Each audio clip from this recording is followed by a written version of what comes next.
All right, now we're doing 8Q sum arrays. This is by Richard HSU, and 91% of the people like it. Write a function that takes an array of numbers and returns the sum of the numbers. The numbers can be negative or non-integer. If the array does not contain any numbers, then you should return 0. All right. Here's some examples, assumptions. Here's some assumptions. This is really just a reduce problem. I mean, if you see sum arrays, it's always going to be reduce. And the reduce method executes a user-supplied reducer callback function on each element of the array in order, passing in the return value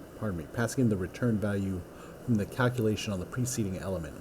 The final result of running the reducer across all elements of the arrays is a single value. All right. And then the second paragraph is going to also be important. The first time that the callback is run, there's no return value of the previous calculation. If supplied, an initial value may be used in its place. Otherwise, the array element at index 0 is used in the initial value, and the iteration starts from the next element. Right?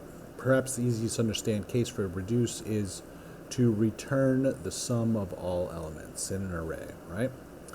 Here's some examples. It just sums it up from 0 to 4, from 1 to 4, which is going to equal 10. Pardon me.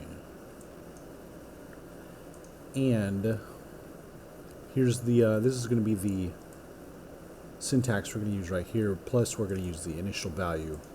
And we're going to use the initial value because right here, it's going to be an array with nothing in it.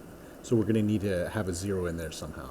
So we're going to set this up real quick. All right. And then it's just, like I said, we're using the reduce. So we say numbers dot reduce. And like I said, the syntax is going to be this one here. We're going to have the previous value, current value as our arguments. So prev cur arrow function right here, and then we're going to say prev plus cur, and then we have to have that initial value, because if we don't have it, it'll do this, no initial value here. Boom, just like that. Test it out. It's good. Submit it. It's good. Pardon me. Anyway, whatever. Very like it. My solutions. Just me. Best practice in my opinion. And we'll see you next time.